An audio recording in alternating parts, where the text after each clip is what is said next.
Hello guys, आज करते हैं लूसेंट का ऑब्जेक्टिव चैप्टर नंबर 2। ठीक है, तो चलिए आज का पहला क्वेश्चन है, निम्नलिखित में से किसे वार्गिकी का पितामह कहा जाता है? वार्गिकी का पितामह कहा जाता है लिनियस को कहा जाता है। द्विनाम पद्धति के प्रतिपादक है लिनियस है। वर्गीकरण का प्राकृतिक सिस्टम किस वनस्पति विज्ञान के प्रस्तुत किया था? स्वीडिश ने किया था। किसने किया था? स्वीडिश ने किया था। पुष्पीय पादपों को रखा गया है फैनरोगेमस में रखा गया है। अपुष्पीय पादपों को रखा गया है क्रिप्टोगेमस में रखा गया है।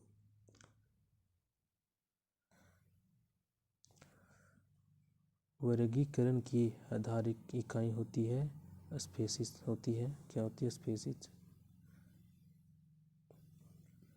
स्पीशीज होती है। हाइड्रोफाइटस होते हैं, जलीय पौधे होते हैं।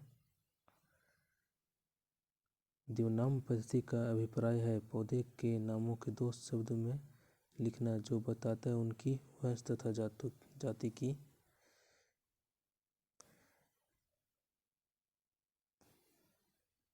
जिन पौधों पर बीज बनते हैं किंतु पुष्प नहीं लगते हैं क्या कहलाते हैं? अनावृत बीजी पौधा कहलाते हैं। जीवाणु की खोज किसने किया था? ल्यूवेनहॉक ने किया था। जीवाणु से संबंधित निम्नलिखित कथनों में कौन सही है? अधिकांश जीवाणु विषपोषी होते हैं किंतु स्वपोषी होते हैं। जीवाणुओं को पौधे माना गया क्योंकि इनमें कठोर कोशिका भित्ति होती है। जीवाणुविक कोशिकाओं में नहीं होते हैं। क्या नहीं होते हैं? शुद्ध कणिका नहीं होते हैं। जीवाणुओं की साधारण आकृति क्या होती है? क्षर रूपी होती है। जो जीवाणु आकार में सबसे छोटे होते हैं कहलाते हैं गोलाणु कहलाते हैं। एक गोल जीवाणु कहलाता है कोकस। एक सर्पीला जीवाणु को कहा जाता है स्पाइरिलम कहा जाता है।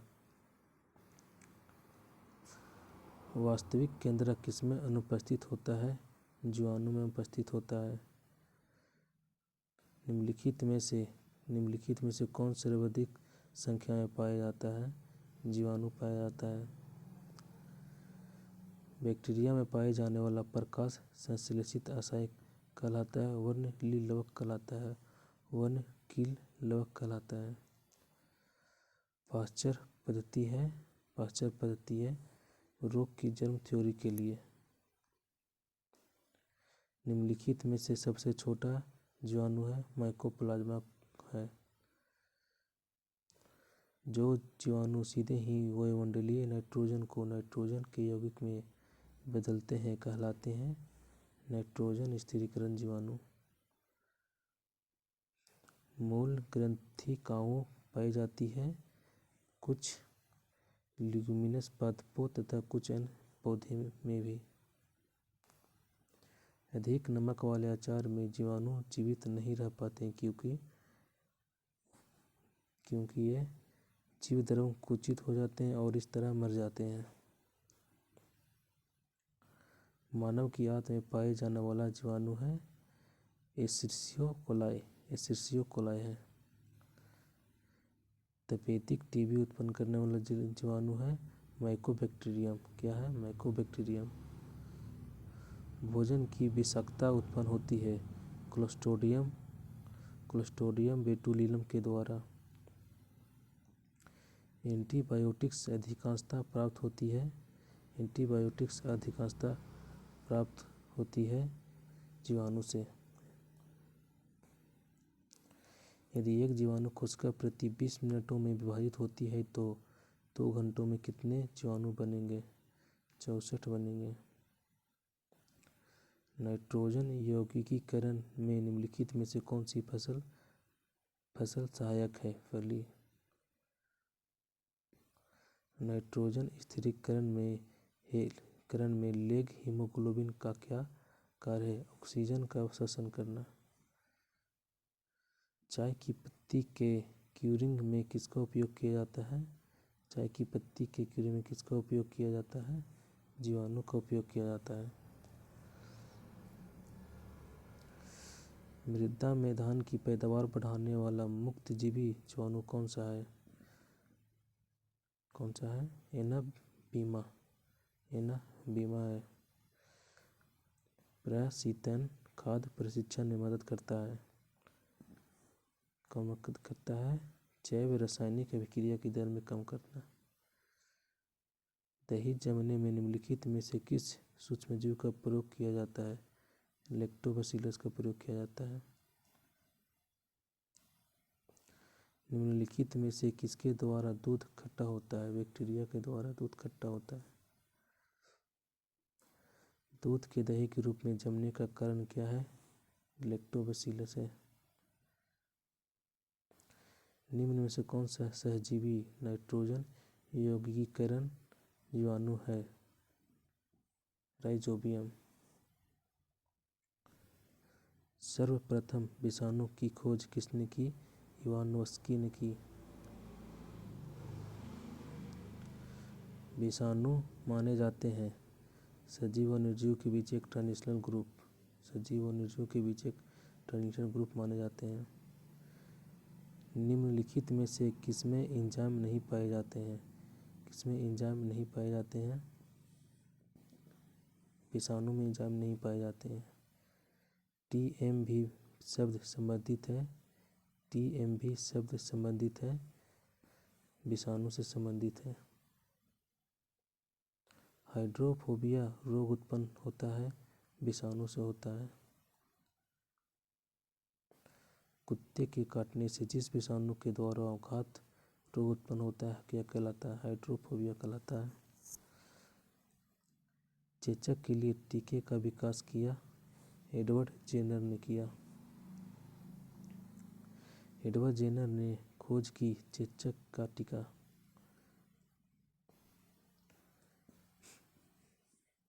विषाणु वृद्धि करता है जीवित कोशिका में। विषाणु निर्जीव माने जाते हैं। ये क्रिस्टलाइज हो सकते हैं। एंजाइम अनुपस्थित होते हैं विषाणु में अनुपस्थित होते हैं। एड्स का कारण है T4 लिम्फोसाइट की कमी के कारण। T4 lymphocyte. HIV द्वारा होने वाला रोग है एड्स। एड्स जिस वायरस के कारण होता है उसका अनुवांशिक पदार्थ है एक स्टैंडर्ड आयरन। एड्स का कारण है वायरस। एबोला क्या है? एबोला एक वायरस है। एड्स फैलता है शारीरिक संपर्क से। विषाणु में क्या होता है? न्यूक्लिक एसिड एवं प्रोटीन पाया जाता है विषाणु में। सार्स क्या है? सार्स क्या है? विषाणु जनित रोग है। खसरा निम्नलिखित संक्रमण के कारण होता है विषाणु के कारण होता है। निम्नलिखित में से कौन सा रोग विषाणु के कारण होता है? चेचक। जंतु में होने वाला फुट एंड माउथ रोग किसके कारण होता है? विषाणु के कारण होता है। आलू में मोज़ेक रोग का कारण तत्व है विषाणु। शैवाल विज्ञान किसका अध्ययन है? शैवाल का अध्ययन है। शैवालों की कोशिका भित्ति किसकी बनी होती है? शैवालों की कोशिका भित्ति किसकी बनी होती है? सेलुलोज की बनी होती है। हाइड्रा की स्रावी कोशिका में कौन सा सजीवी शैवाल है?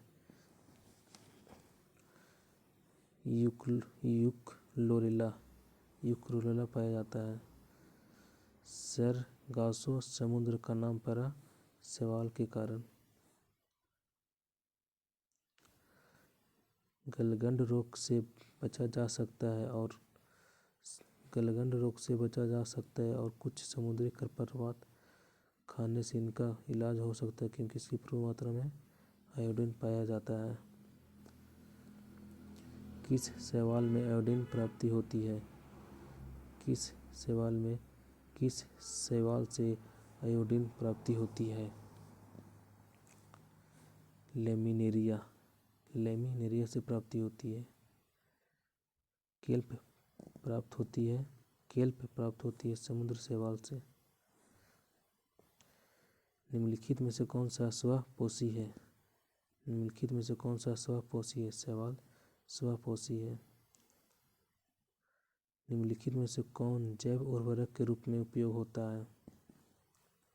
उपयुक्त सभी। निम्नलिखित में से कौन जैव उर्वरक रूप में उपयोग होता है? निम्नलिखित में सभी। अंतरिक्ष कार्यक्रमों में ऑक्सीजन की आपूर्ति को नियंत्रण करने के लिए प्रयुक्त किए जाने वाले एक कोशिकीय शैवाल का नाम क्या है? क्लोरेला नाम है। लाल सागर का लाल रंग किसकी उपस्थिति के कारण होता है? शैवाल के कारण उत्पन्न होता है। एगार किससे तैयार होता है? शैवाल से तैयार होता है। वनस्पति जगत में गैर हरित विषमपोषी पौधे होते हैं। फंजाई। कवक की कोशिका भित्ति किसकी बनी होती है? कवक की कोशिका भित्ति किसकी बनी होती है? काइटिन व हेमी सेल्यूलोज की बनी होती है। कवकों द्वारा रिजर्व संचित भोज्य पदार्थ किस रूप में संचित होते हैं? ग्लाइकोजन के रूप में संचित होते हैं। सभी कवक सदैव होते हैं विधि पोषी होते हैं। माइकोराइजा सहजीवी संबंध होते हैं कवक तथा उच्च पौधों के जड़ों के बीच होते हैं। वृक्षों की छालों पर उगने वाले कवक कहलाते हैं कोर्टिकोलस कहलाते हैं। गोबर पर उगने वाले कवक कहलाते हैं क्रोपोफिलस कहलाते हैं। निम्न में से किसमें क्लोरोफिल नहीं होता है? कवक में नहीं होता है। आलू का लेट ब्लाइट उत्पन्न होता है फाइटोप्थोरा इन्फेस्टेशन द्वारा। डबल रोटी के निर्माण में काम आने वाला कवक है सैकरोमाइजियम सेरेविस। पेनिसिलिन क्या है? पेनिसिलिन एक कवक है। पेनिसिलिन की खोज किसने की? अलेक्जेंडर फ्लेमिंग ने की है। अर्गेट किससे प्राप्त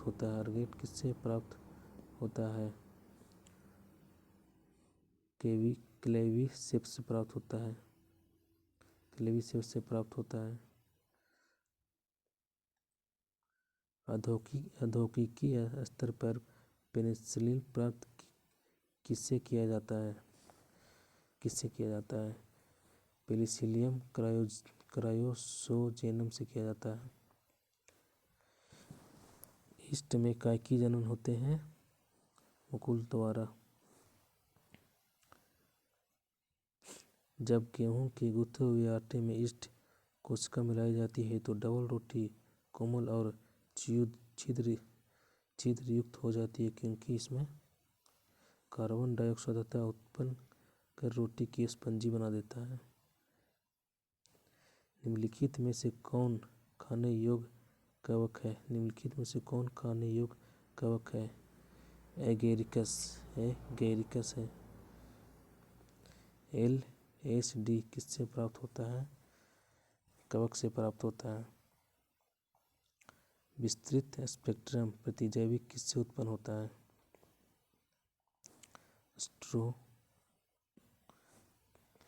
विस्तृत स्पेक्ट्रम प्रतिजैविक किससे उत्पन्न होता है? स्ट्रेप्टोमाइसिन से उत्पन्न होता है।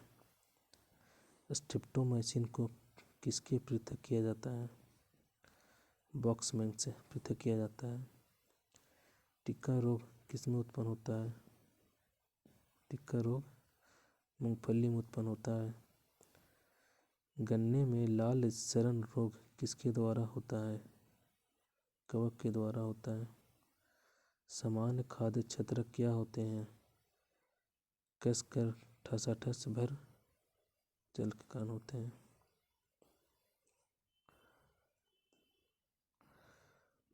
मशरूम क्या है? मशरूम एक कवक है। प्रथम विषयुक्त प्रतिजैविक कौन था?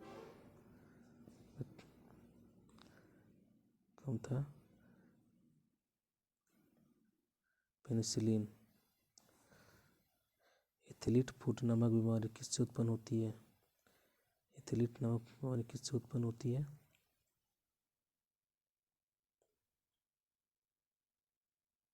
कवक से उत्पन्न होती है। निम्नलिखित में से कौन सा एक कवक एवं उच्च ताप की जड़ों के बीच उत्पन्न होती है?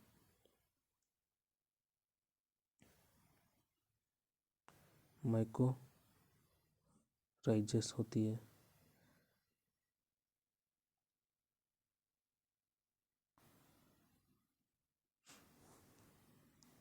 एफला बीज किससे बनते हैं? एफला बीज किससे बनते हैं? कवक से बनते हैं। स्पेशल का उपयोग किससे बना होता है? पनीर से बना होता है। लाइकेन जो एक नग्न चट्टान पर भी पारिस्थितिक अनुक्रमण में प्रारंभ करते हैं, सक्षम है। वास्तव में किसका सहयोगी कार्य सहचर है? शैवाल और कवक का। निम्नलिखित में से क्या सल्फर डाइऑक्साइड प्रदूषण करते हैं? लाइकेन करते हैं। चलिए आज का क्लास यहीं तक है। 105 क्वेश्चन कर दूसरे चैप्टर में था, पूरा हो गया। चलिए धन्यवाद।